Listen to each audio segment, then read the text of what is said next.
Hoje vamos explorar a narrativa completa da Bíblia. Nossa jornada percorre o Antigo e o Novo Testamento, começando pela criação do mundo até as visões profundas do Apocalipse. Prepare-se para se inspirar com essa grande viagem. À medida que mergulhamos nessa história, cada parte da Bíblia ganhará vida diante de nós. A promessa é clara e o chamado foi feito. Embarque nessa aventura e permita que as palavras da Bíblia transformem a sua vida. Tudo começou no princípio, antes mesmo que o tempo existisse. No vazio profundo, só havia Deus. Deus é eterno, sem começo, o alfa de toda a existência. Não foi criado, Ele é o Criador. Então, de repente, um brilho intenso rompeu a escuridão. Haja luz, disse uma voz poderosa, e no mesmo instante o universo se iluminou com uma luz radiante. O cosmos se expandiu e a terra surgiu, coberta por vastos mares e terras desertas.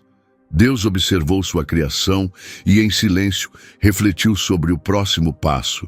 Façamos o homem à nossa imagem. Com um gesto, ele formou do pó da terra uma figura parecida com ele. Chamou-o de Adão. A primeira visão de Adão foi um mundo recém-nascido, mas algo ainda faltava. Vendo a solidão de Adão, Deus afirmou com firmeza: não é bom que o homem esteja só. Enquanto Adão dormia, Deus retirou uma costela dele e criou Eva. Quando Adão despertou e a viu, ficou maravilhado. Osso dos meus ossos, disse Adão, encantado com sua presença. A partir daquele momento, homem e mulher se tornaram um só. No entanto, a paz no jardim do Éden logo foi ameaçada. Escondida nas sombras, uma entidade astuta observava: a serpente. Com um sorriso enganador, ela se aproximou de Eva. Deus realmente proibiu vocês de comer de qualquer árvore do jardim? Component Placement perguntou com malícia, plantando a dúvida. Eva hesitou, mas respondeu: podemos comer de todas as árvores menos de uma, a árvore do conhecimento do bem e do mal. A serpente garantiu: vocês não morrerão. Falou com uma voz sedutora: pelo contrário, seus olhos se abrirão e vocês serão como Deus, conhecendo o bem e o mal. A curiosidade de Eva foi despertada e ela sentiu um desejo irresistível pelo fruto. Ela provou e, em seguida, ofereceu a Adão, que comeu sem hesitar. Num instante, ambos perceberam que estavam nus e sentiram vergonha pela primeira vez. A atmosfera do jardim mudou drasticamente. O céu escureceu e trovões ressoaram. Deus apareceu. Seu olhar expressava decepção e ira. O que foi que vocês fizeram? Component Placement ecoou sua voz, firme e severa. Tremendo, Adão culpou Eva. A mulher que o Senhor me deu, me ofereceu o fruto, e eu comi. Com lágrimas nos olhos, Eva sussurrou: a serpente me enganou. O julgamento de Deus foi imediato e duro. Maldita é a terra por sua causa. Com esforço você a cultivará todos os dias da sua vida, declarou ele. E a mulher disse: com grande dor você dará à luz seus filhos. A serpente foi condenada a rastejar sobre o ventre e comer pó, por causa de sua mentira. Assim, a paz do Éden foi quebrada para sempre. Adão e Eva foram expulsos do paraíso e entraram em um mundo novo e difícil. Ao se afastarem, o Éden desapareceu de sua vista, e o céu da primeira noite fora do jardim ficou tingido de vermelho. Essa saga cósmica da criação, cheia de maravilhas e tragédias, deu início a uma história eterna de luta humana, redenção e esperança. Nas terras secas ao leste do Éden, Adão e Eva criaram 2 filhos, Caim e Abel. Caim, o mais velho, trabalhava sob o sol escaldante, lutando contra a terra ingrata, enquanto Abel, o mais novo, cuidava de seu rebanho nos campos verdes, com um jeito calmo e sereno, bem diferente do irmão. Um dia, tomado pela frustração, Caim gritou: Abel, por que Deus aceita a tua oferta e ignora a minha? O que você tem que eu não tenho? Abel, acariciando ternamente um cordeiro, respondeu com calma: é uma questão de coração, irmão. Deus olha para o coração. As palavras suaves de Abel ecoaram na mente de Caim, incansáveis como o som de um tambor. Com o passar dos dias, uma sombra de inveja tomou conta do espírito de Caim. Numa noite clara e estrelada, ele tomou uma decisão sombria. Venha comigo ao campo amanhã, sugeriu a Abel, escondendo suas verdadeiras intenções com um olhar firme. Ao amanhecer, os irmãos se encontraram no campo onde o ar parecia carregado de tensão. Por que Deus aceita tuas ofertas e rejeita as minhas? Murmurou Caim, com uma voz cheia de amargura. É pela sinceridade das ofertas, Caim. Eu entreguei o meu melhor, respondeu Abel, sem imaginar o perigo que o cercava. De repente, a paz do campo foi quebrada por um ato brutal. Caim, segurando uma pedra, golpeou Abel na cabeça. Abel caiu no chão, com o rosto marcado por dor e surpresa. Caim, meu irmão, murmurou, enquanto sua vida se esvaía. A terra, que antes transbordava vida, testemunhou o primeiro ato de violência da humanidade. O sangue de Abel penetrou o solo como um clamor silencioso por justiça aos céus. Caim ficou imóvel, com as mãos manchadas de sangue, horrorizado com o que havia feito. Então, uma voz poderosa invadiu sua mente. Onde está teu irmão Abel? Eu não sei, por acaso sou responsável por ele, gaguejou Caim, tomado pelo medo e pelo arrependimento. O sangue do teu irmão clama a mim desde a terra. Por isso, agora és amaldiçoado e serás banido desta terra fértil que absorveu o sangue dele, declarou Deus com firmeza. Naquele instante, o destino de Caim foi selado. A terra, antes generosa sob seu cuidado, tornou-se estéril.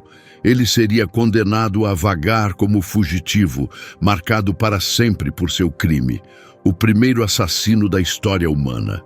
Com o tempo, a corrupção da humanidade se espalhou. O mal dominava tudo. Do alto, Deus observava com tristeza profunda e decidiu purificar a terra da maldade. No entanto, em meio a essa decadência, um homem se destacou por sua retidão, Noé. A mensagem divina a ele foi clara e direta. Noé decidiu eliminar toda a vida, pois a terra está cheia de violência por causa dos homens. Construa uma arca de madeira de gofer, faça compartimentos nela e vede-a por dentro e por fora com betume. Sem hesitar, Noé começou a trabalhar. Dedicou-se à tarefa e cada martelada soava como uma condenação ao pecado do mundo. Seus vizinhos zombavam dele, cheios de desprezo. Construindo um barco no meio do nada? Noé, você enlouqueceu. O dilúvio está próximo, respondeu Noé com voz firme e olhar decidido. O tempo passou, dias viraram meses, meses viraram anos, até que finalmente a arca ficou pronta. Traga tua família e um casal de cada espécie de animal para dentro da arca. Um dilúvio cobrirá a terra, ordenou Deus. Quando o momento chegou, os animais, guiados por uma força misteriosa, entraram na arca. As portas se fecharam, trazendo um silêncio pesado sobre a terra. Então, os céus escureceram de forma ameaçadora. De repente, as primeiras gotas de chuva começaram a cair e logo se transformaram em uma tempestade intensa. A curiosidade deu lugar ao terror entre o povo. Noé estava certo, gritavam, correndo em direção à arca, batendo com força nas portas fechadas. Abre a porta, mas seus pedidos foram em vão. As águas subiram rapidamente, engolindo cidades e montanhas. Dentro da arca, Noé e sua família enfrentaram o rugido do juízo divino, com o coração apertado entre o medo e a esperança. Durante 40 dias e noites seguidos, a chuva caiu sem cessar. A arca, solitária, flutuava sobre as águas destruidoras. Os gritos desesperados lá fora foram diminuindo aos poucos, abafados pelo som incessante da chuva e pelo ranger da madeira da arca. Finalmente, as águas começaram a baixar e a arca repousou sobre o monte Ararate. Com as mãos trêmulas, Noé abriu a janela da arca e soltou uma pomba. Na terceira vez que foi solta, a pomba voltou trazendo uma folha de oliveira no bico. A terra secou, declarou Noé com a voz aliviada e cheia de esperança. Então Deus falou com ele: saia da arca com sua família, sejam fecundos, multipliquem-se e repovoem a terra. Com os olhos marejados, Noé obedeceu. Construiu um altar e ofereceu sacrifícios em agradecimento a Deus. Estabeleço a minha aliança contigo, proclamou Deus, sua voz ecoando no ar renovado. Prometo que nunca mais destruirei toda a vida com um dilúvio. Coloco o meu arco-íris nas nuvens como sinal dessa aliança eterna entre mim e a terra. O arco-íris colorido e brilhante se curvou no céu como prova da promessa de Deus. Noé e sua família, de pé sobre uma terra renovada, olharam para o futuro com esperança. Após sobreviverem ao julgamento mais severo que o mundo já havia conhecido. Com o passar do tempo, a terra voltou a florescer com vida e energia. Noé, o sobrevivente do dilúvio, viu seus filhos e netos prosperarem nesse novo mundo. Seus 3 filhos, Sem, Cam e Jafé, tornaram-se os patriarcas de muitas nações, e seus descendentes se espalharam por toda a terra. Foi através da linhagem dos filhos de Noé que o mundo foi repovoado, dando origem a diferentes povos. A humanidade, unida por uma única língua, se reuniu nas vastas planícies de Sinar.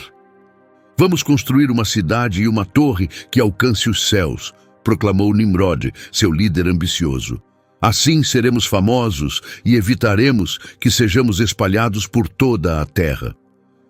A construção avançava rapidamente, com tijolos se acumulando, enquanto a torre se estendia ambiciosamente em direção aos céus.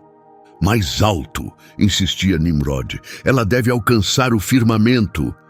Mas do alto Deus observava os esforços deles. Vejam, disse ele aos anjos, eles estão unidos e falam uma só língua. Nada do que planejarem será impossível para eles.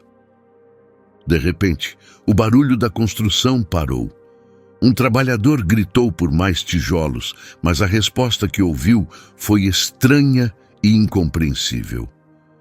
"O que você disse?" perguntou ele com o rosto cheio de confusão. A resposta foi um amontoado de palavras sem sentido.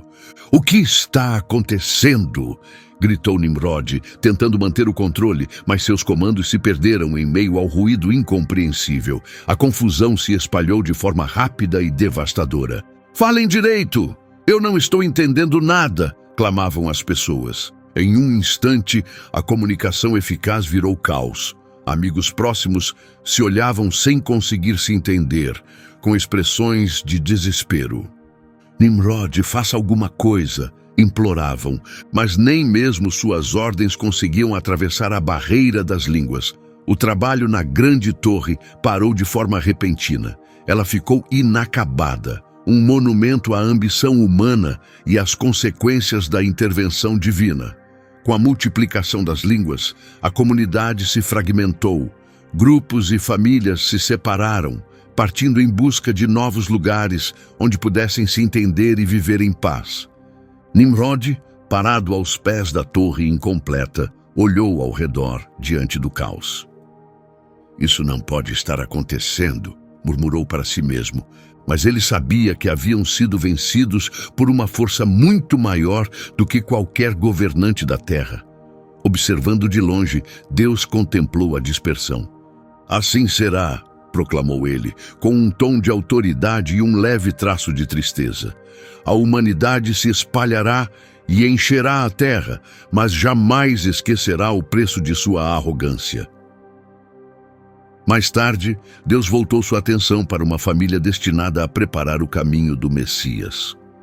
Numa noite clara, cheia de estrelas, uma voz divina interrompeu a vida de Abraão, dizendo: Deixa a tua terra e a casa de teu pai, e vai para a terra que eu te mostrarei.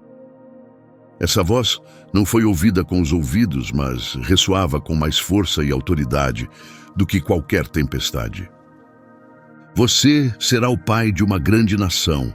Abençoarei os que te abençoarem, e amaldiçoarei os que te amaldiçoarem.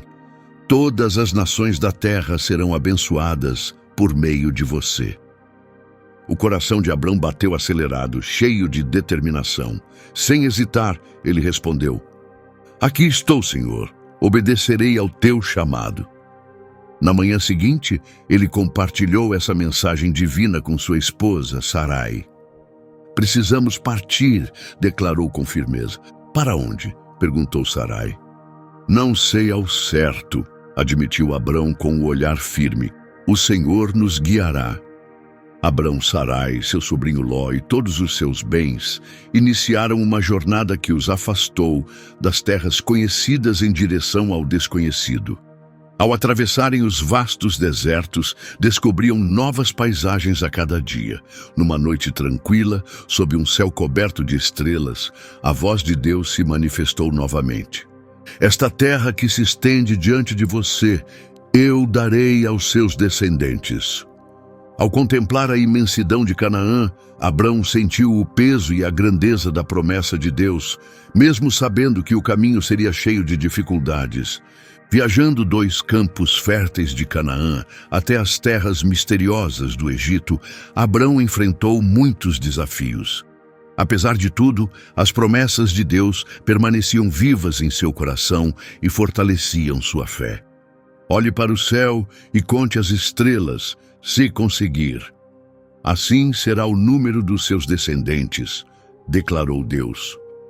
Com o passar dos anos, a promessa de filhos parecia cada vez mais distante. Sarai, tomada pela tristeza e pela dúvida, convenceu Abrão a ter um filho com sua serva, Agar. Dessa união nasceu Ismael, que mais tarde seria reconhecido como o antepassado dos povos árabes, historicamente em conflito com os israelitas. Ainda assim, a promessa divina feita a Abrão permanecia de pé. Com o tempo, contrariando todas as expectativas, Sarai, já idosa, deu à luz um filho, Isaque. A alegria tomou conta do lar. A jornada de Abraão marcou o início de uma linhagem importante, que incluiria reis, profetas e, por fim, o Messias, um salvador destinado a toda a humanidade. Quando Isaque cresceu, tomou Rebeca como esposa. Juntos, tiveram filhos gêmeos, Esaú e Jacó. Mesmo antes de nascerem, os dois já disputavam o favor do pai. No fim, foi Jacó quem recebeu a bênção da família. Numa noite decisiva em sua vida, Jacó teve uma visão divina.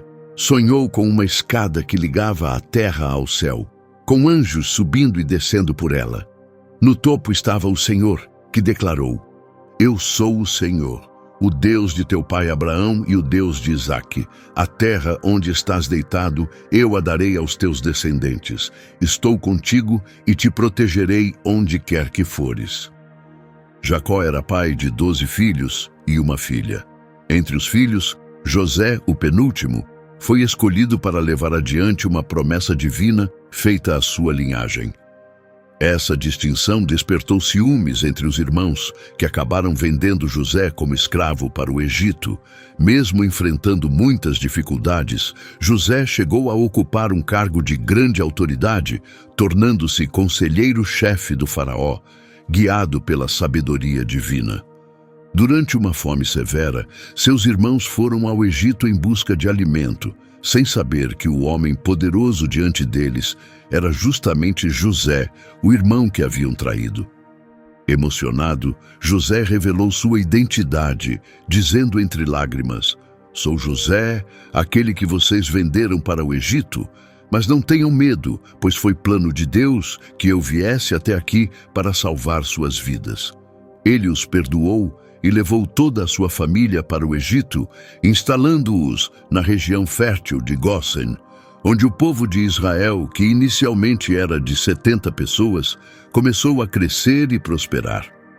Com o passar do tempo, os israelitas se multiplicaram de forma significativa, o que despertou a preocupação de um novo faraó, que via o aumento da população como uma ameaça. Os israelitas estão se tornando numerosos demais e podem se voltar contra nós se unirem aos nossos inimigos, murmurou desconfiado. Então ordenou: escravizem os israelitas, façam-nos trabalhar sem descanso, fabricando tijolos e construindo nossas cidades. Precisamos mantê-los sob controle com trabalho pesado. Assim começou uma fase de sofrimento intenso para os israelitas, que passaram da prosperidade à dura realidade da escravidão. Mais rápido!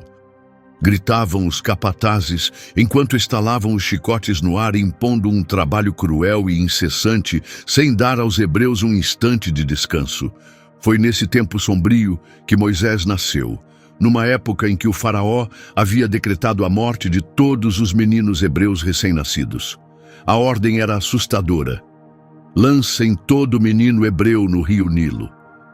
A mãe de Moisés, com o coração partido, mas decidida a protegê-lo, escondeu o bebê num cesto à beira do rio. Enquanto estava à beira do Nilo, uma princesa egípcia encontrou o cesto. Surpresa, reconheceu que a criança era hebreia e, tocada pela compaixão, decidiu adotá-lo. Deu-lhe o nome de Moisés, que significa tirado das águas. Moisés foi criado no palácio real, mas nunca se esqueceu de suas origens. Um dia, ao ver um capataz egípcio espancando brutalmente um escravo hebreu, Moisés se encheu de indignação e interveio, matando o egípcio. Sabendo que havia colocado sua vida em risco, fugiu para o deserto.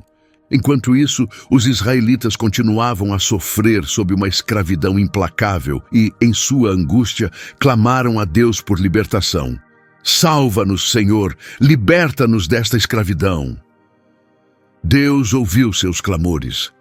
No deserto, Moisés viu algo extraordinário, um arbusto em chamas que não se consumia. Do meio do fogo, Deus o chamou: Moisés, Moisés! E ele respondeu com humildade, ajoelhando-se: aqui estou. Então Deus disse: vi o sofrimento do meu povo no Egito e estou enviando você ao faraó para libertá-los. Inseguro, Moisés perguntou: quem sou eu para enfrentar o faraó? Deus o tranquilizou: estarei com você, e você conduzirá os israelitas para uma terra onde há leite e mel em abundância. Fortalecido por essa promessa, Moisés voltou ao Egito e enfrentou o faraó com coragem, exigindo: deixe o meu povo ir. Mas o faraó, impassível e desafiador, respondeu friamente: quem é o Senhor para que eu obedeça à sua ordem de libertar Israel? Eu não deixarei que eles vão. As calamidades aumentaram. As águas do Nilo se transformaram em sangue, matando os peixes e espalhando um mau cheiro por todo o Egito.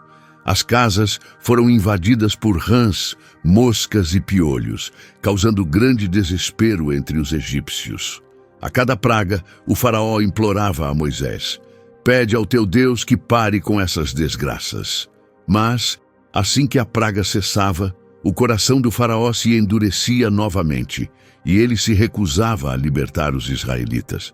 Então, Moisés anunciou a chegada de uma última e terrível praga: a morte de todos os primogênitos.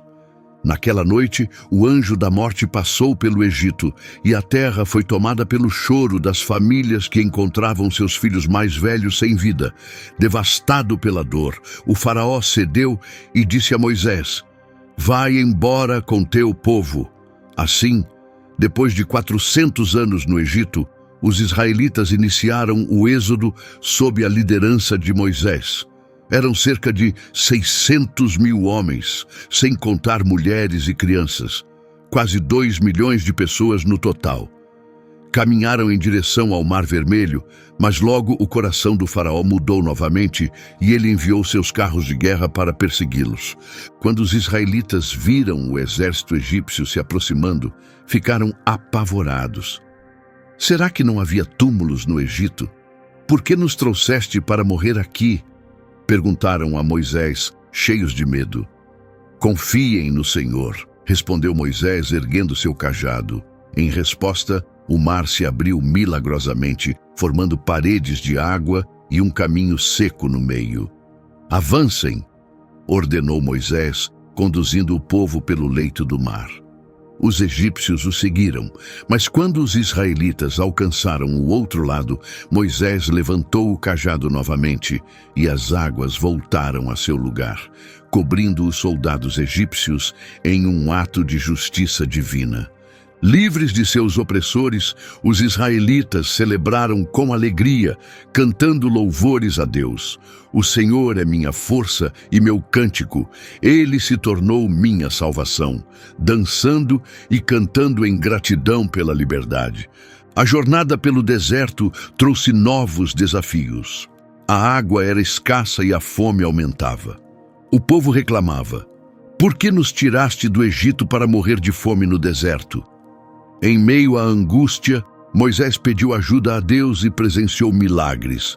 Água brotou de uma rocha e o maná, chamado de pão do céu, surgia todas as manhãs no chão. No Monte Sinai, receberam os mandamentos divinos em meio a uma cena grandiosa. "Eu sou o Senhor teu Deus", disse Deus em meio à glória. "Não terás outros deuses diante de mim." O povo, tomado de reverência, prometeu seguir a aliança. Mas logo veio a tentação. Enquanto Moisés permanecia no monte, o povo construiu um bezerro de ouro e declarou: "Estes são os teus deuses, ó Israel." Esse ato de rebeldia provocou a ira de Deus. Mas Moisés intercedeu, pedindo perdão ou que seu próprio nome fosse apagado dos registros divinos. No fim, a misericórdia prevaleceu e a jornada continuou. Durante anos, os israelitas vagaram pelo deserto entre erros e intervenções divinas. Finalmente, chegaram às portas da terra prometida. Já idoso e cansado, Moisés disse ao povo: "Não atravessarei com vocês." Anunciou Josué como novo líder, incentivando todos a serem corajosos e firmes. Com um adeus emocionado, Moisés se retirou, e o povo se preparou para conquistar a terra prometida aos seus antepassados.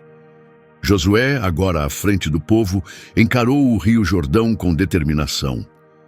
"Preparem-se, pois em 3 dias atravessaremos", declarou. Quando os sacerdotes que carregavam a Arca da Aliança pisaram nas águas, o rio parou de correr, abrindo um caminho seco.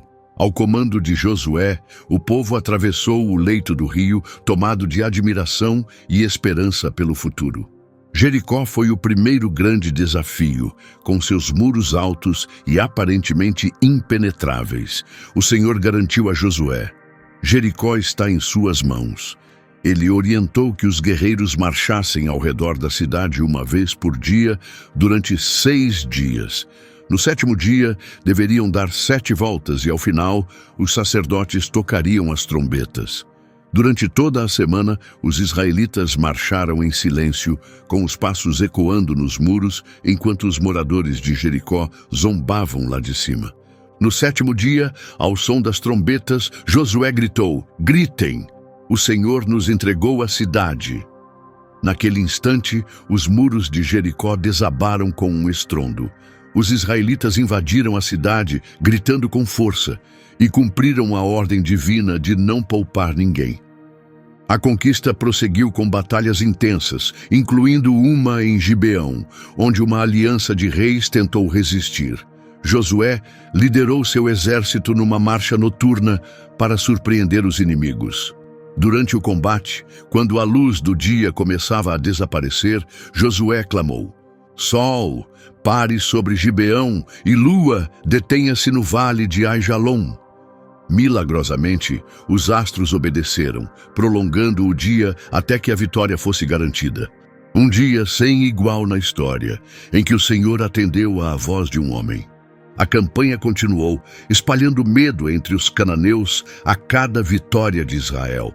Hazor, o mais poderoso dos reinos do norte, caiu após um confronto feroz. Josué ordenou: "Queimem a cidade." logramos garantir que Hazor nunca mais representasse uma ameaça. Após anos de guerras, a terra enfim teve paz. Já idoso, mas ainda firme, Josué reuniu o povo em Siquém. Com voz firme e cheia de convicção, desafiou-os. Escolham hoje a quem irão servir. Quanto a mim e a minha casa, serviremos ao Senhor. Lembrando-se dos milagres vividos e da direção recebida, o povo respondeu em uníssono: serviremos ao Senhor, pois Ele é o nosso Deus. Sob a liderança de Josué, os israelitas se estabeleceram na terra prometida com o apoio de Deus.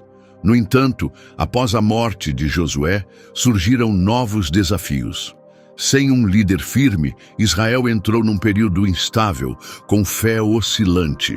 Naquele tempo, sem rei, cada um fazia o que achava certo, e muitos se desviavam, seguindo os ídolos dos povos vizinhos.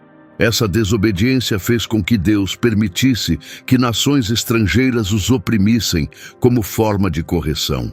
Aflitos, os israelitas clamavam: vamos buscar ao Senhor por ajuda. Em resposta, Deus levantava juízes para libertá-los e guiá-los, mas mesmo assim, o ciclo de pecado e confusão continuava, e o povo passou a desejar um governo mais firme. Disseram ao profeta Samuel: queremos ser como as outras nações, com um rei que nos lidere e lute por nós. Cedendo ao clamor do povo por um rei, Deus ordenou que Samuel ungisse Saul como monarca. Saul começou seu reinado com coragem, mas seu orgulho e a desobediência aos mandamentos divinos o levaram à queda. Em um erro grave, Saul ofereceu um sacrifício que era reservado a Samuel, o que levou o profeta a repreendê-lo. Você agiu de forma insensata, seu reino não durará. Samuel então profetizou que o Senhor havia escolhido outro, um homem segundo o seu coração. Esse homem era Davi, um humilde pastor de Belém, que foi ungido por Samuel. Assim que foi ungido, o Espírito do Senhor veio sobre Davi, marcando o início de sua ascensão. Enquanto o rei Saul era atormentado por um espírito angustiante, Davi foi chamado para tocar harpa, acalmando o rei com suas melodias. A fama de Davi cresceu ainda mais após o seu ousado confronto com Golias, o gigante filisteu. Davi desafiou: quem é esse filisteu incircunciso que ousa enfrentar os exércitos do Deus vivo? Armado apenas com uma funda e uma pedra, Davi derrubou Golias e usou a própria espada do gigante para decapitá-lo.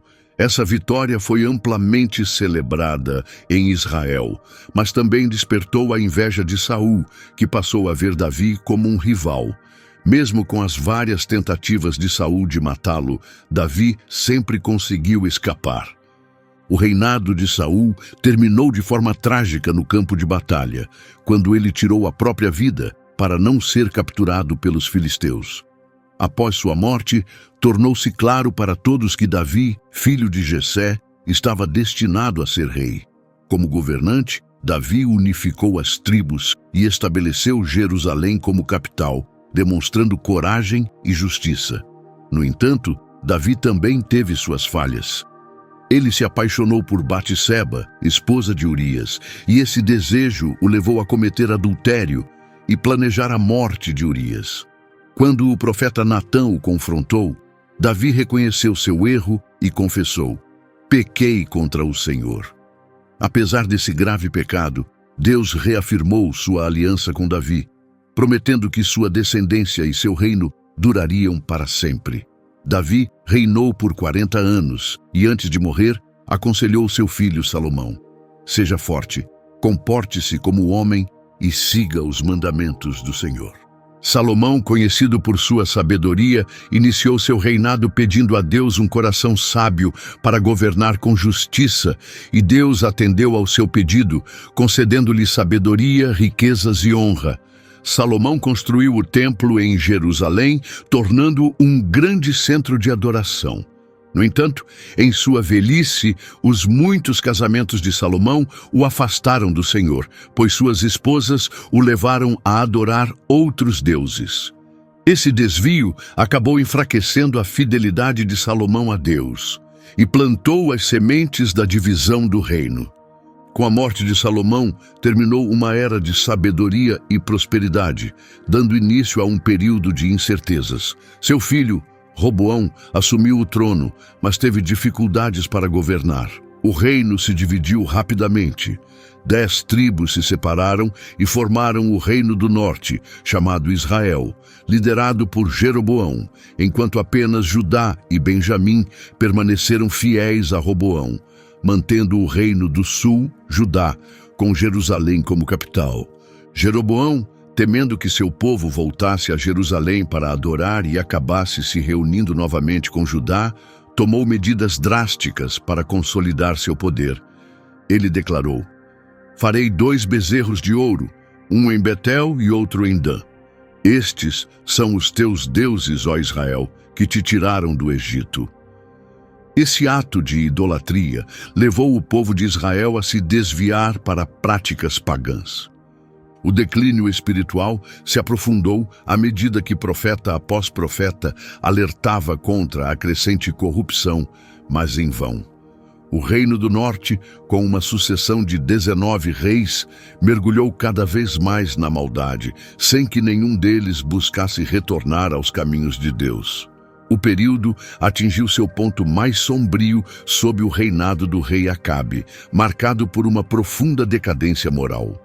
Influenciado por sua esposa Jezabel, Acabe introduziu o culto a Baal, uma divindade adorada pelos cananeus vizinhos como símbolo de prosperidade.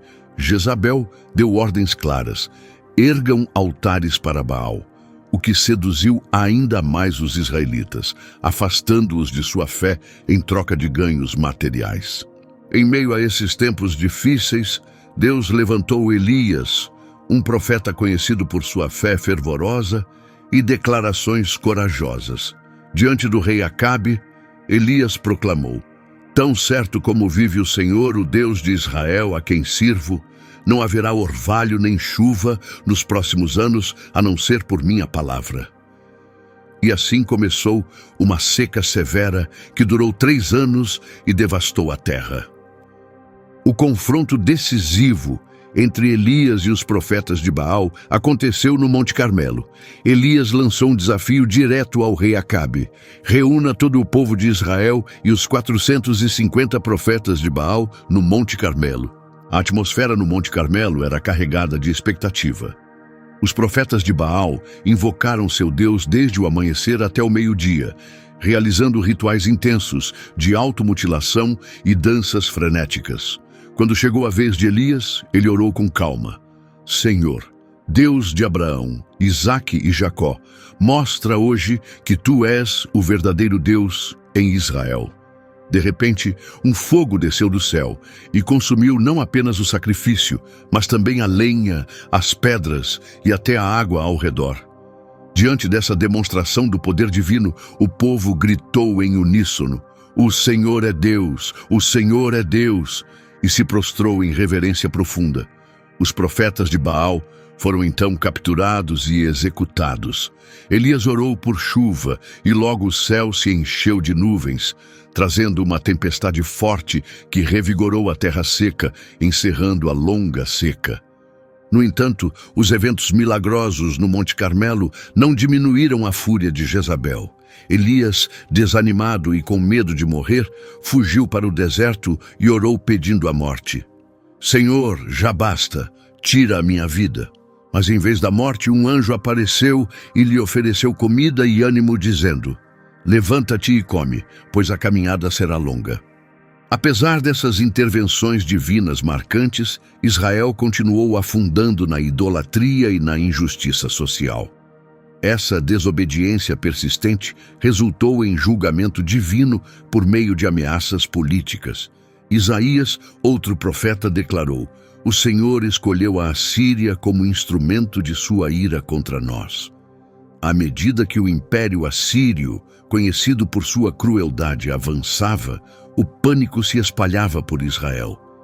"Deus nos abandonou", lamentavam os habitantes, recordando os avisos ignorados de seus profetas.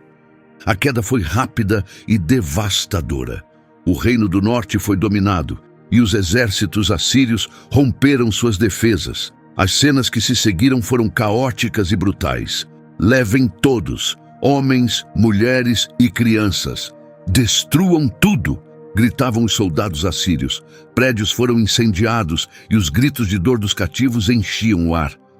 Um homem idoso, vendo a destruição, murmurou: Israel, tu que esqueceste teu Deus, agora sofres o juízo que foi anunciado.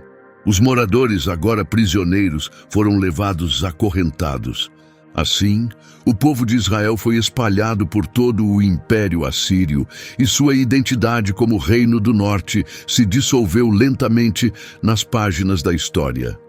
Outrora vibrante e próspero, o reino de Israel foi desmantelado, mas entre as ruínas, uma esperança resiliente persistia. O Senhor ainda se lembra de nós, murmuravam os fiéis, agarrando-se à promessa de salvação. Ignorando a queda de Israel, o Reino do Sul, Judá, seguiu os mesmos passos de seus antepassados. Governantes e cidadãos desprezaram com desprezo as palavras de advertência.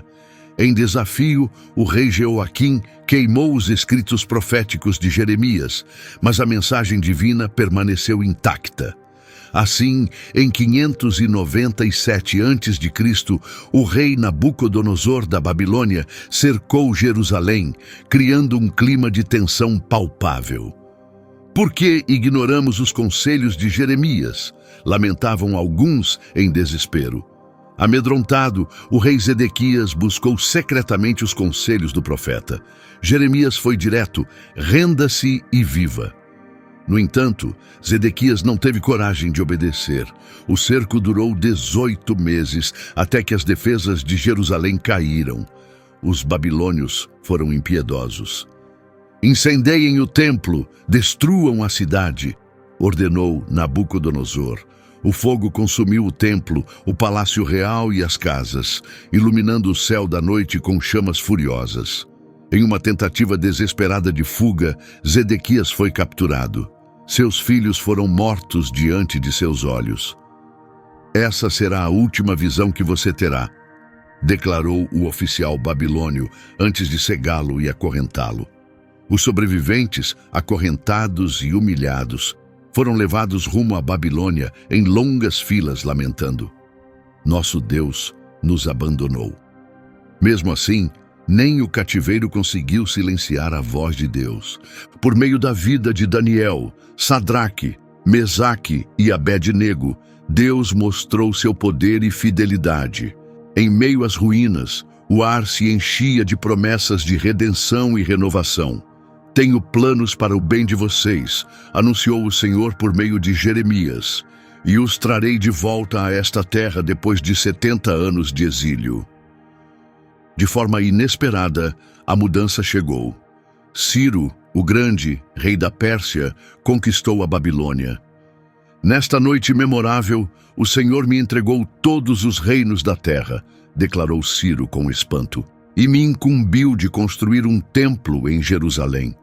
Todos os que pertencem ao seu povo devem voltar e reconstruir a casa do Senhor. Esse decreto se espalhou rapidamente entre os cativos. Zorobabel, descendente de Davi, se apresentou como líder. O Senhor abriu nosso caminho, afirmou com firmeza. Vamos voltar e restaurar o templo.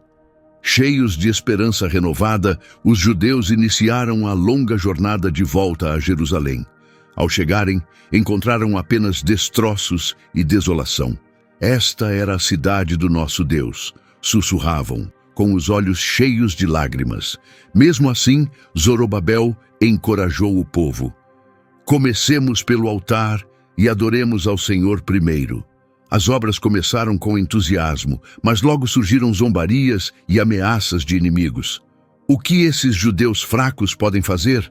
Zombavam seus adversários. Neemias, determinado, organizou o povo. Trabalhem com uma mão e mantenham as armas na outra, orientou. Nosso Deus nos protegerá. Em apenas 52 dias, os muros foram reconstruídos. Essa conquista foi marcada por uma cerimônia solene. A nação renovou coletivamente sua aliança com Deus, entre lágrimas e alegria. No entanto, essa felicidade durou pouco. As vozes dos profetas silenciaram, e um profundo silêncio tomou conta de Israel. Começava o período intertestamentário, caracterizado por domínio estrangeiro e conflitos internos. Alexandre, o Grande, com seu poderoso exército, conquistou vastos territórios, incluindo a Judéia, declarando: adotaremos a cultura deles, sem imaginar que seu império se dividiria após sua morte. Depois de sua morte, seus sucessores, os Ptolomeus do Egito e os Seleucidas da Síria, disputaram o controle da região, transformando a Judéia em campo de batalha constante. No início, o domínio grego foi tolerável, mas logo se intensificou em uma tentativa de apagar a religião judaica. Proíbam suas tradições, ordenou o rei. Construam um altar para Zeus dentro do templo deles. Essa afronta causou revolta. Isso é uma profanação, protestaram os judeus com veemência. Em Modiim, um sacerdote chamado Matatias deu início a uma revolta. Todos os que estão com o Senhor, venham comigo, conclamou ele, após matar um oficial grego que tentava forçá-lo a realizar um sacrifício pagão. Esse ato incendiou uma rebelião em larga escala. Seus filhos, conhecidos como os Macabeus, travaram uma guerra de guerrilha contra os opressores. Judá Macabeu, apelidado de O Martelo, tornou-se símbolo de coragem e habilidade militar. Devemos lutar por nossa liberdade e por nossa fé, encorajava ele. Por meio de diversas batalhas, os Macabeus venceram as forças seleucidas. Em um combate decisivo, Judá reuniu seus homens. Confiem no Senhor dos Exércitos. Melhor morrer em combate do que ver nossa terra destruída. Milagrosamente, saíram vitoriosos. Em 1064 a.C., recapturaram Jerusalém e rededicaram o templo. No entanto, os conflitos continuaram. Com a ascensão iminente de Roma, surgiu um novo inimigo. Em 63 a.C., o general romano Pompeu conquistou Jerusalém, declarando: esta terra agora pertence ao Império Romano.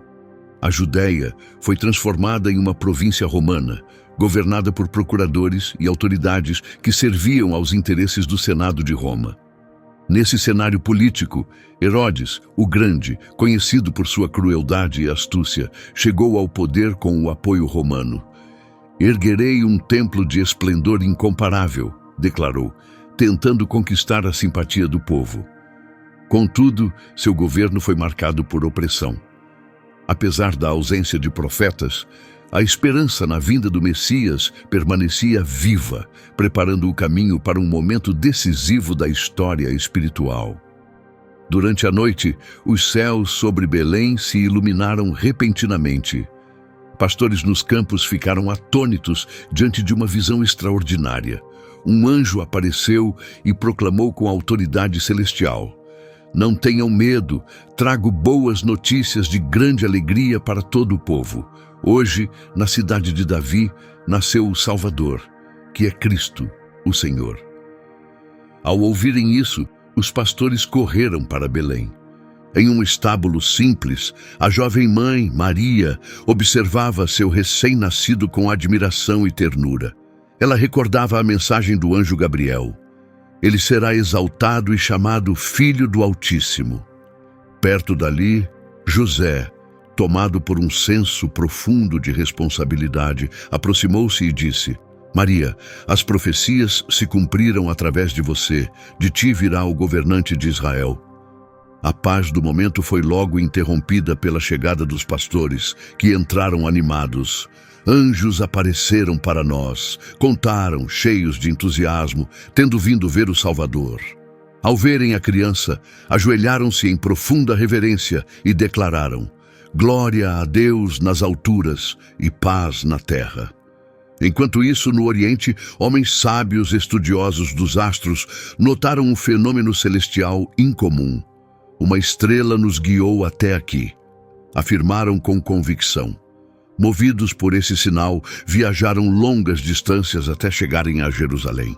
Lá, procuraram o rei Herodes e perguntaram com sinceridade: onde está o rei recém-nascido dos judeus?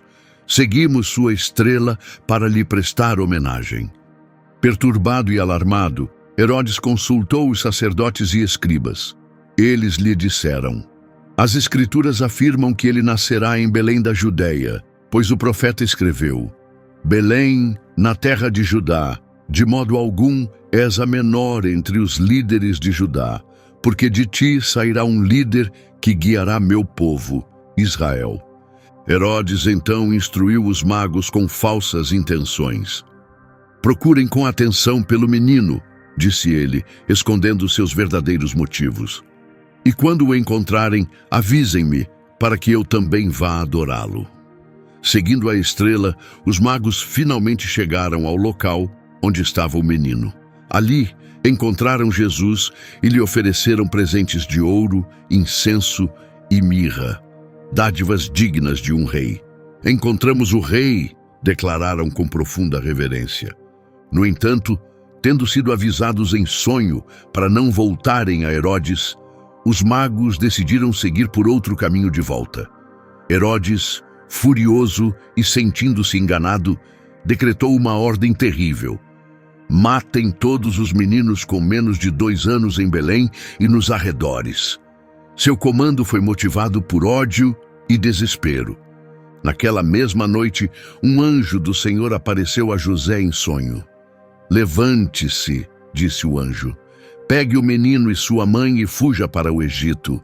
Herodes está determinado a matar o menino. Tomado pela urgência, José agiu rapidamente, e a família partiu durante a noite, deixando sua terra para trás. Deus está conosco, murmurou Maria, segurando seu filho com ternura. Mais tarde, após a morte de Herodes, o anjo apareceu novamente a José em sonho. Agora é seguro, anunciou o anjo. Leve o menino e sua mãe de volta para Israel, pois aqueles que queriam tirar a vida do menino já morreram. Assim, José, Maria e Jesus se estabeleceram em Nazaré, cumprindo mais uma profecia. Ele será chamado Nazareno. À medida que Jesus crescia, chegou o momento de iniciar sua missão pública. Perto do Rio Jordão, João Batista clamava com firmeza: arrependam-se, pois o reino dos céus está próximo. Entre a multidão estava Jesus de Nazaré. Ele se aproximou de João e pediu: baptiza-me. Surpreso, João respondeu: você está me pedindo isso? Admirado disse: na verdade, eu é que deveria ser batizado por ti. Mas Jesus, olhando diretamente para ele com serenidade, insistiu: devemos fazer isso agora para cumprir toda a justiça. Ao sair da água, os céus se abriram e o Espírito de Deus desceu suavemente sobre ele em forma de pomba, e uma voz ecoou: este é o meu filho amado, em quem me agrado. Naquele momento, a presença da Trindade ficou evidente: o Pai, o Filho e o Espírito Santo. Depois disso, o Espírito Santo conduziu Jesus ao deserto, onde ele jejuou por 40 dias e noites, enfrentando tentações do diabo. Ele resistiu a cada uma, até que o inimigo recuou e anjos vieram cuidar dele. Em meio a essas provações, sua fé permaneceu firme e inabalável. Durante sua recuperação, Jesus recebeu a notícia angustiante da prisão de João Batista. Sabendo que era hora de agir, ele deixou Nazaré e foi para Cafarnaum, às margens do Mar da Galileia. Foi lá que Jesus escolheu seus 12 apóstolos, transformando vidas com um simples convite: segue-me. Ele percorreu diversas regiões, de sinagogas em cidades a vilarejos no campo, proclamando: arrependam-se, pois o reino dos céus está próximo. Durante suas jornadas, Jesus levou cura e esperança, libertando os que eram atormentados pelo mal. Ele curou os doentes, alimentou os famintos, deu vista aos cegos, fez os paralíticos andarem, restaurou a audição dos surdos, purificou leprosos, libertou os possessos e até ressuscitou mortos. Nele, o divino se manifestou entre os homens, encarnado no nome Emanuel, que significa Deus conosco. Jesus falava com autoridade impressionante, revelando os mistérios do reino dos céus por meio de parábolas. Ele explicou: o reino dos céus é como uma semente de mostarda que um homem plantou em seu campo. É a menor de todas as sementes, mas cresce e se torna a maior das plantas do jardim, transformando-se em árvore onde os pássaros fazem seus ninhos. Seus ensinamentos e milagres não apenas transformavam vidas, como também provocavam as autoridades religiosas. Os fariseus o acusavam: esse homem não vem de Deus, ele não guarda o sábado. Jesus respondeu: o Filho do Homem é Senhor do sábado. Em Caná, ele realizou um milagre extraordinário ao transformar água em vinho, deixando todos maravilhados. Maria, sua mãe, havia dito: façam tudo o que ele mandar. No alto do Monte das Bem-aventuranças, ele declarou: felizes os que têm espírito humilde, pois deles é o reino dos céus. Acalmou uma tempestade violenta com uma simples ordem: silêncio, acalme-se. Os discípulos ficaram em choque e perguntaram: quem é este, que até o vento e o mar obedecem? Ele alimentou milagrosamente 5.000 pessoas com apenas 5 pães e 2 peixes, e trouxe Lázaro de volta à vida, chamando: Lázaro, venha para fora. Desafiou os líderes religiosos com a parábola do bom samaritano, incentivando: vá e faça o mesmo. Seu sermão da montanha reinterpretou profundamente a lei, enfatizando: foi dito aos antigos, mas eu lhes digo. A cada milagre e pregação, Jesus demonstrava a grandeza do amor divino e o chamado para uma vida de fé e justiça. Sua fama se espalhou e os líderes religiosos passaram a conspirar contra ele. Caifás, o sumo sacerdote, justificou: é melhor que um só homem morra pelo povo. Com as tensões crescendo, Jesus, ao ver exploração e corrupção no templo, virou as mesas dos cambistas e expulsou os comerciantes, dizendo: minha casa será chamada casa de oração, mas vocês a transformaram em covil de ladrões. Esse ato intensificou ainda mais a vontade dos líderes religiosos de eliminá-lo. Sabendo que sua hora estava próxima, Jesus reuniu seus discípulos para uma última refeição em um andar superior em Jerusalém. Antes da última ceia, o ambiente era tenso. Ele surpreendeu a todos ao anunciar: um de vocês vai me trair, deixando os discípulos abalados e perguntando aflitos: serei eu, Senhor? Entre eles, Judas, já dominado pela traição, perguntou discretamente: serei eu, mestre? E Jesus respondeu com seriedade: você mesmo o disse. Durante a refeição, Jesus pegou um pão, partiu-o e distribuiu aos discípulos, dizendo: tomem e comam, isto representa o meu corpo. Em seguida, pegou um cálice, deu graças e entregou a eles, dizendo: bebam dele, todos vocês, isso simboliza o meu sangue da nova aliança, derramado para o perdão dos pecados. A profundidade de suas palavras comoveu profundamente os que estavam à mesa. Ele os instruiu: façam isto em memória de mim.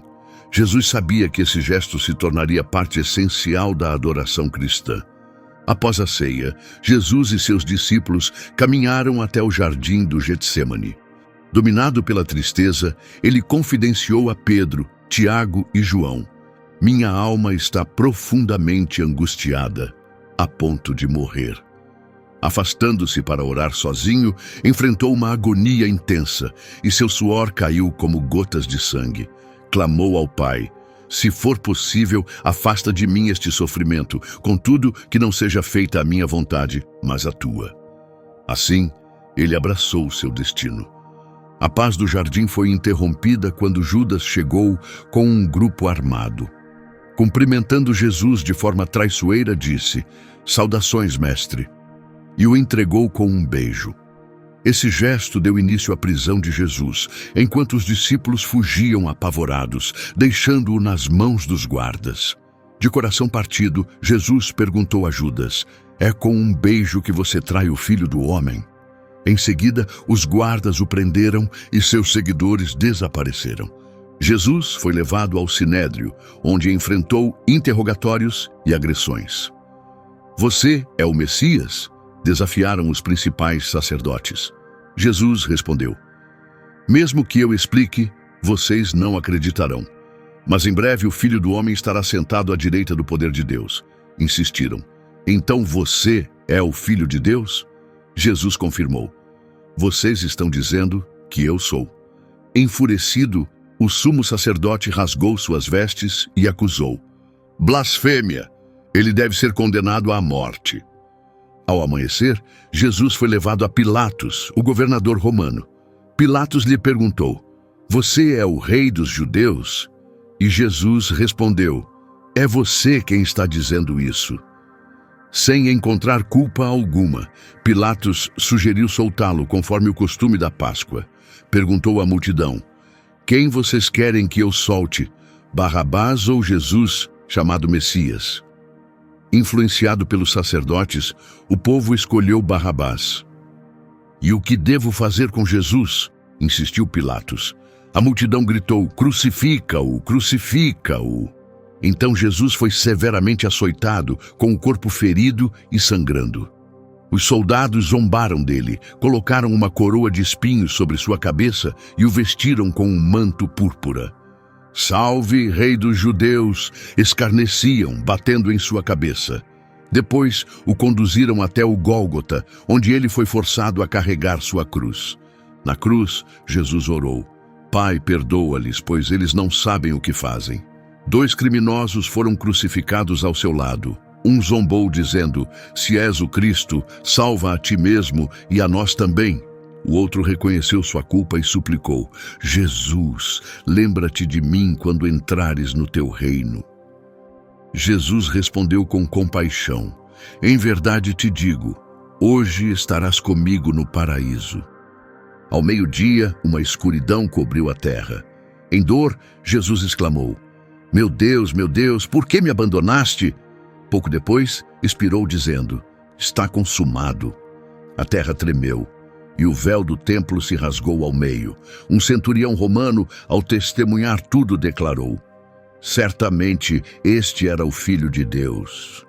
Jesus foi sepultado em um túmulo novo, selado com uma grande pedra. Na manhã do 3º dia, Maria Madalena e outras mulheres foram ao túmulo com perfumes, mas encontraram a pedra removida. Um anjo resplandecente lhes disse: "Por que procuram entre os mortos aquele que vive? Ele não está aqui, ressuscitou." Tomadas por espanto e alegria, as mulheres correram para contar aos discípulos. Ao ouvirem, Pedro e João correram até o túmulo e, ao confirmarem, exclamaram: "O Senhor ressuscitou de verdade." No jardim, Maria Madalena encontrou Jesus.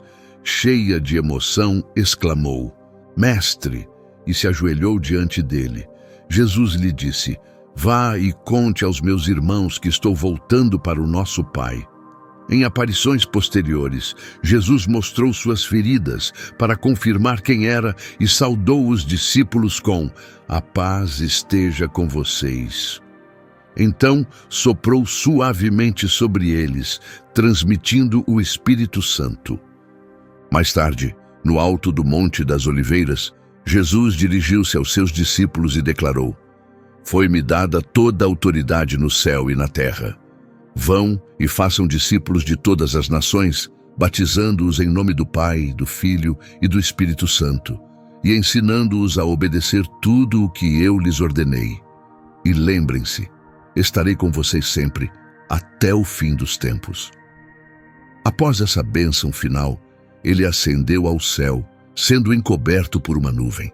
Enquanto olhavam para o alto, 2 homens vestidos de branco lhes perguntaram: "Por que vocês estão olhando para o céu? Esse mesmo Jesus, que foi levado, voltará do mesmo modo como o viram subir." Motivados pela partida de Jesus, Os discípulos voltaram para Jerusalém cheios de esperança. Pedro os lembrou: devemos esperar a promessa do Pai. Unidos, eles se dedicaram à oração no cenáculo, sem saber quando o Espírito Santo viria. No dia de Pentecostes, um som poderoso, como o de um vento impetuoso, encheu o lugar onde estavam reunidos. Línguas como de fogo apareceram sobre cada um deles, e todos foram cheios do Espírito Santo, passando a falar em diferentes idiomas. A multidão ao redor ficou maravilhada, pois cada pessoa ouvia sua própria língua sendo falada. Pedro, junto com os outros apóstolos, levantou-se e declarou com firmeza, citando o profeta Joel: nos últimos dias, diz Deus, derramarei do meu espírito sobre toda a humanidade. Ele exortou com urgência: arrependam-se e sejam batizados em nome de Jesus Cristo para o perdão dos seus pecados. Naquele dia marcante, cerca de 3.000 pessoas se uniram à comunidade dos crentes. A comunhão entre os fiéis crescia, com todos compartilhando seus bens e espalhando a mensagem com entusiasmo. No entanto, logo surgiram dificuldades. Pedro e João, após curarem um homem que pedia esmolas na entrada do templo com as palavras: em nome de Jesus de Nazaré, levante-se e ande, foram presos. Ao se defenderem diante das autoridades religiosas, Pedro declarou com convicção: não podemos deixar de falar do que vimos e ouvimos.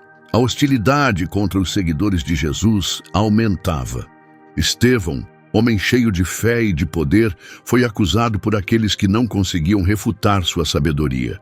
Diante do conselho, ele declarou: vejo os céus abertos e o Filho do Homem em pé, à direita de Deus.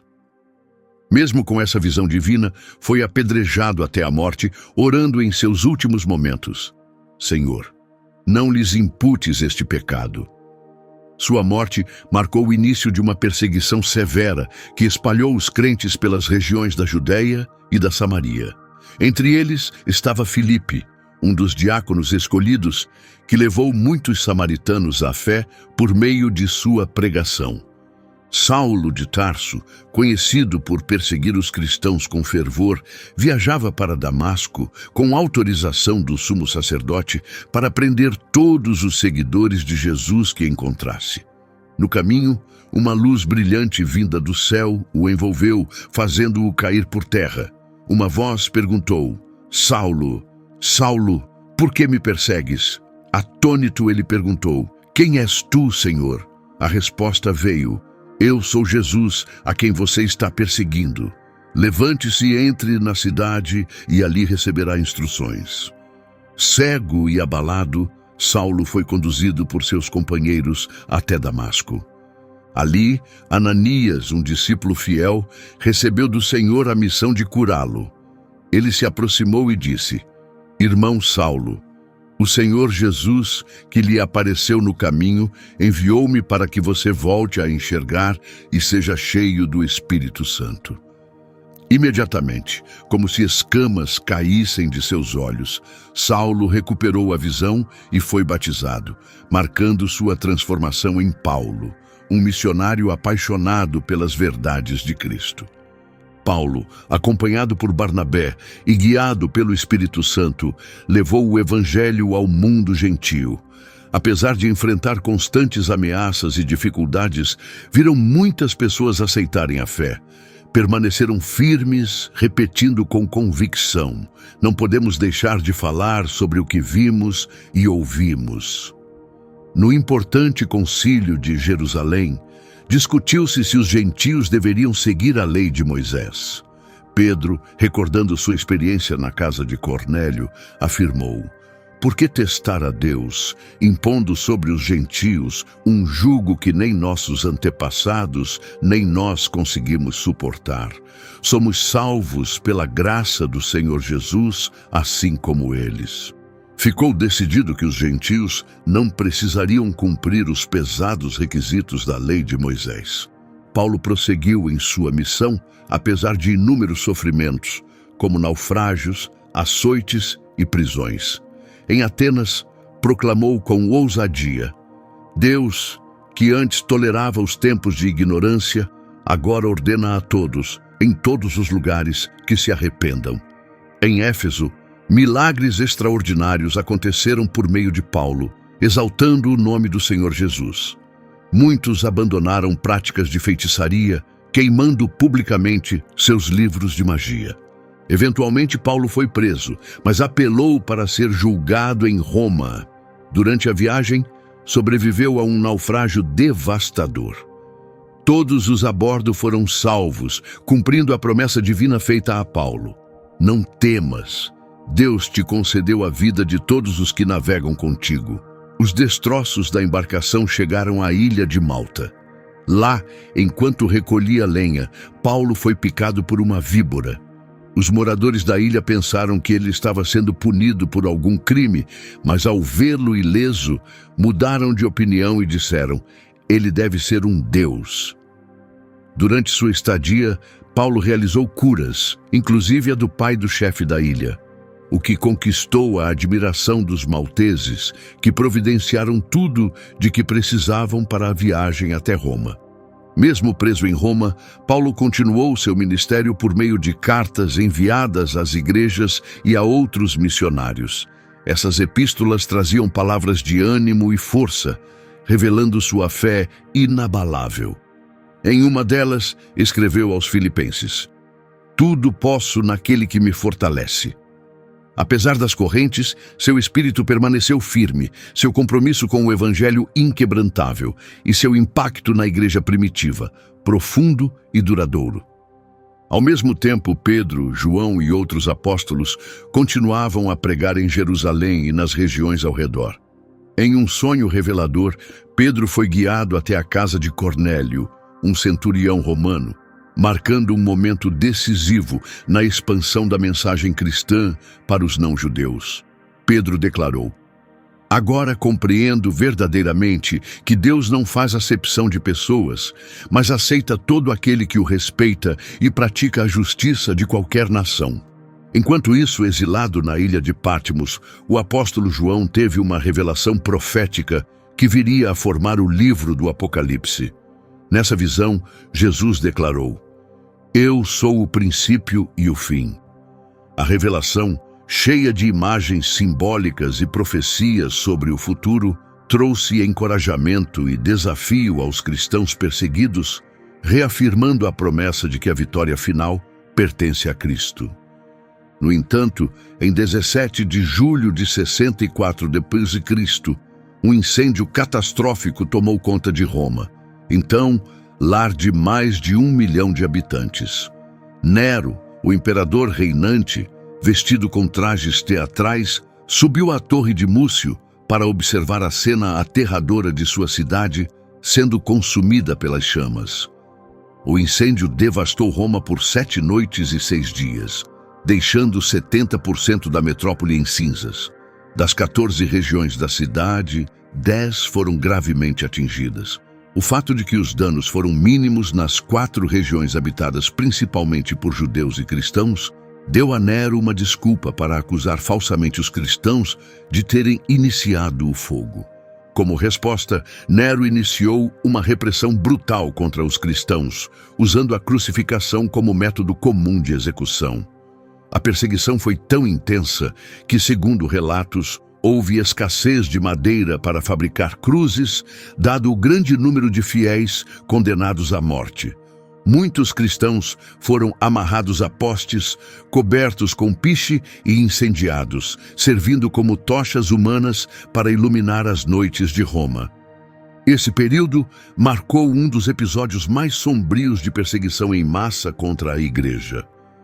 Paulo, novamente preso, foi lançado em uma cela subterrânea imunda, escura, úmida e prejudicial à saúde. Desse local sombrio, escreveu uma carta a Timóteo, reconhecendo a proximidade de sua morte com as palavras: combati o bom combate, terminei a corrida, guardei a fé. Agora me está reservada a coroa da justiça. Na escuridão de sua cela, o envelhecido apóstolo compôs o que seria sua última carta. Longe de se abater diante da iminente execução, Paulo demonstrava uma fé firme e serena. Por fim, no ano 67 d.C., foi executado por decapitação. Sua morte representou a perda de um dos mais fervorosos defensores do cristianismo, mas seu legado continuou a inspirar inúmeros fiéis a perseverarem na fé. À medida que os apóstolos selavam sua missão com o martírio, o cristianismo se espalhava com ainda mais vigor. Os crentes reuniam-se em casas particulares e catacumbas, celebrando a ceia do Senhor e encorajando uns aos outros. Em suas cartas, João destacava a importância do amor, afirmando: "Amemos uns aos outros, pois o amor procede de Deus." A igreja primitiva começou a estabelecer uma estrutura mais organizada, com a nomeação de presbíteros e bispos para liderar as comunidades. A destruição de Jerusalém no ano 70 d.C. foi uma tragédia profunda, mas também um ponto de virada crucial. Após os alertas prévios de Jesus, os cristãos fugiram para Pela e outras regiões. A destruição do templo reforçou a crença de que a verdadeira adoração não depende de um local físico, mas se centraliza em Cristo. À medida que a igreja se expandia para o norte da África, os sacrifícios dos mártires serviam como sementes, fortalecendo e alimentando o crescimento da comunidade cristã. Apesar das perseguições intensas, a igreja não apenas resistiu, mas também cresceu consideravelmente. Um exemplo marcante desse período foi a conversão de Justino Mártir, um ex-filósofo pagão que encontrou no cristianismo a verdade suprema e passou a defendê-lo como a mais autêntica filosofia. Ao longo desses 50 anos, foram redigidos os escritos que hoje compõem o Novo Testamento. O surgimento dos 4 evangelhos trouxe diferentes perspectivas sobre a vida e a missão de Jesus. Mateus, Marcos e Lucas, conhecidos como os evangelhos sinópticos, apresentaram Jesus sob pontos de vista distintos, mas complementares. Mateus retratou Jesus como o Rei dos Judeus, usando diversas referências do Antigo Testamento para confirmar seu papel messiânico. Marcos o apresentou como o servo sofredor, com um estilo direto e conciso, destacando mais suas ações do que suas palavras, com apelo especial ao público romano. Lucas, o médico cuidadoso, descreveu Jesus como o Filho do Homem, enfatizando sua perfeita humanidade e o rigor histórico, retratando-o como o homem ideal, cheio do Espírito Santo.